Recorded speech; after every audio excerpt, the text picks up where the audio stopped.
Welcome back to Siren Acoustic Guitars. We're going to be starting part 3 of the build series on both Dreadnought guitars. It's going to be a good time. And, yeah, anything you'd like to add, Greg? No, we're just moving right along. It's looking good, and we hope you enjoy it. Alright, enjoy. Now that the rosette is done, we begin cutting out the sound hole. We lower the depth of the blade little by little until we cut all the way through to the other side.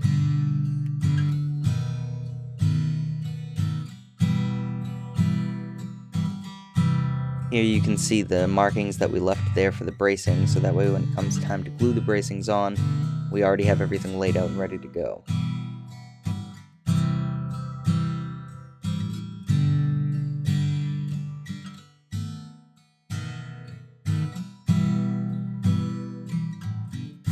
And there it is. Nice, beautiful, clean cut sound hole. A flat surface to register off.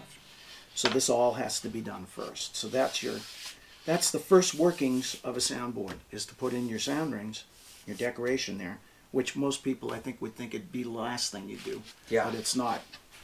It's the first. Now the soundboard has to go into a completely different workboard. The workboard that this goes into now has a slight dish to it, because a flat top guitar is not truly a flat top. It has a radius to it. It has an arc that is equal to a ball that has a radius of 40 feet across. And so once you start putting your braces on, you want your guitar in that form. You want your top in that form, so that your braces are actually, the braces are what gives it the curvature.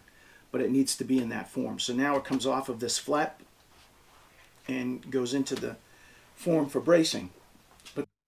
Our next step is to glue on the bridge plate that goes to the underside of the top of the guitar.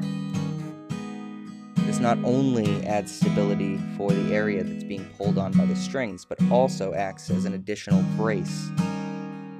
This also helps preventing the top from separating, just like every other brace. It's there for stability. Once the glue is applied and the bridge plate is set in place, we then add this cowl to evenly distribute the weight that is applied from the clamps, or pressure.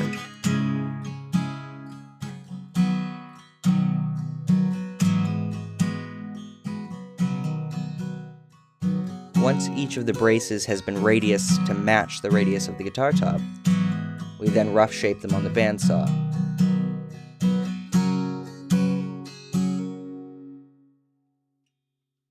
And once they're rough cut, we glue them to the top of the guitar. For those of you wondering, we are using Titebond. I'm aware that hide glue is a very popular option, and a very good alternative to what we're doing.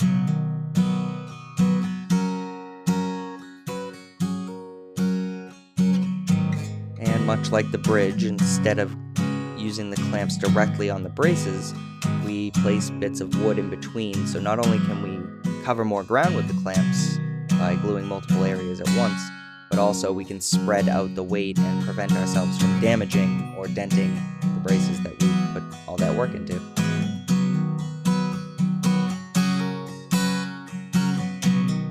Well, I said it before and I'll say it again, we use a lot of clamps. Once the glue dries on those braces, we start working on the X-brace.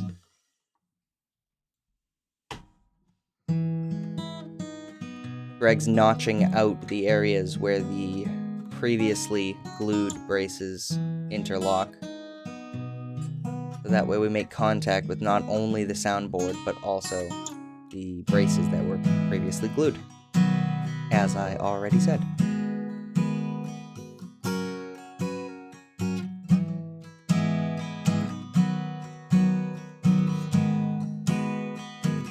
We're using the other X-brace, or the other part of the X-brace, and we're marking out where we need to notch for these ones as well.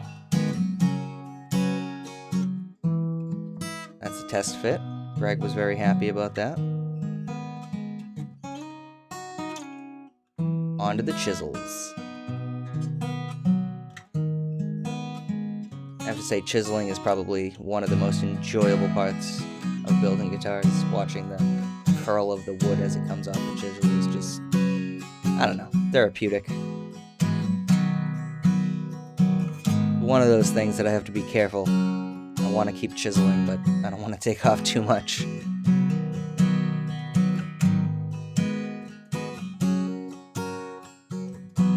And as always, make sure you have a clean shop when you're done.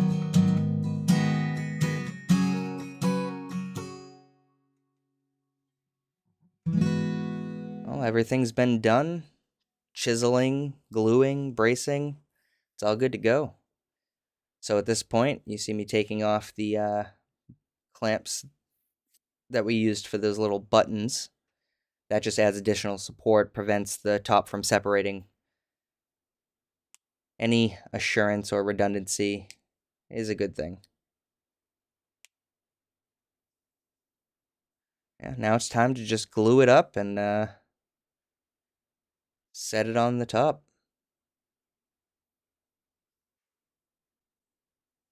It's important to make sure that we hit every surface so that way we have solid contact the whole way around. You don't want an area where it separates or you've got a gap where the glue just didn't bond properly.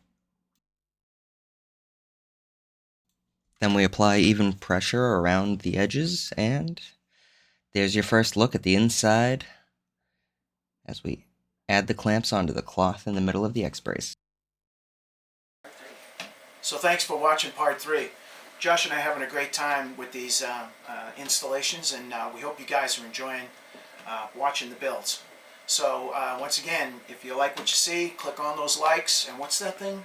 And tap the bell icon if you want to get alerts every time we post a new video. There you go.